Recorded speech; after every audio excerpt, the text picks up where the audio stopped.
Hi எல்லாருக்கும் வணக்கம். இன்றைக்கி வந்து என்னோட ரொம்ப ஃபேவரட்டான எண்ணெய் கத்திரிக்காய் குழம்பு எப்படி செய்யுதுன்னு சொல்லி பார்க்கலாம். அதுக்கு வந்து 2 பெரிய வெங்காயம், கொஞ்சமாக வந்து சின்ன வெங்காயம் எல்லாத்தையும் எடுத்துகிட்டு நல்லா ட்ரை ரோஸ்ட் பண்ணியிருக்கேன், நல்லா செவக்கிற வரைக்கும். அதுக்கப்புறம் 2 பெரிய தக்காளி எடுத்துகிட்டு அதையும் நல்லா வந்து வதக்கிக்கலாம். 2மே நல்லா வதக்கி வச்சுக்கோங்க, அப்போ தான் குழம்புக்கு நல்ல டேஸ்ட்டாக இருக்கும்.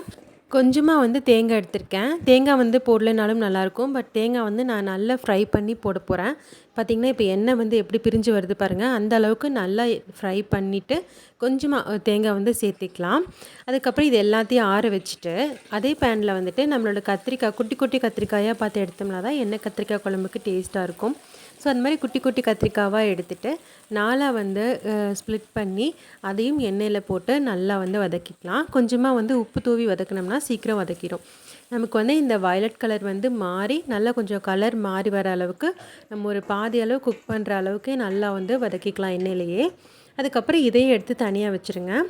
இப்போ வந்து குழம்பு தாளித்து விட்டுடலாம். கடுகும் வெந்தயமும் போட்டு தாளித்து விட்டுட்டேன். அது கூட வந்துட்டு கொஞ்சமாக பெரிய வெங்காயம் கருவேப்பிலையும் போட்டுட்டு தாளிக்கிறேன்.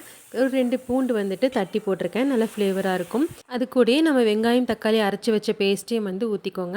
அப்புறம் ஒரு எலுமிச்சம்பழம் அளவு வந்து புளி எடுத்து அதை வந்து நல்லா கரைச்சி வச்சுருக்கேன். அந்த தண்ணியிலேயே வந்துட்டு ஒரு 3 ஸ்பூன் வந்து மல்லித்தூள், 1/2 ஸ்பூன் மஞ்சத்தூள், 1 ஸ்பூன் வந்துட்டு மிளகாத்தூள் இது மட்டும் போட்டு நல்லா கலக்கி விட்டுட்டு அதையும் அந்த குழம்பு கூட ஊற்றிக்கலாம். கொஞ்சமாக வந்து சுகர் போட்டுட்டு தேவையான அளவு உப்பும் போட்டுட்டு நல்லா கொதிக்க விட்டுடலாம். மூடி வச்சு நல்லா குழம்பு மலமலன்னு கொதிக்க வரும்போது நம்ம வந்து வதக்கி வச்சுருந்த கத்திரிக்காயும் போட்டு இன்னும் ஒரு 10 நிமிஷம் வந்து சிம்மில் வச்சு எடுத்திங்கன்னா சூப்பரான எண்ணெய் கத்திரிக்காய் குழம்பு ரெடி ஆகிடும். புளிக்குழம்புலேயே வந்து எனக்கு ரொம்ப ஃபேவரட் வந்து எண்ணெய் கத்திரிக்காய் குழம்பு தான். ஸோ இதை வந்து கண்டிப்பாக ட்ரை பண்ணி பார்த்துட்டு எப்படி இருக்குன்னு கமெண்ட் பண்ணுங்கள். நெக்ஸ்ட் வீடியோவில் பார்க்கலாம். அது வரைக்கும் டாடா பாய்.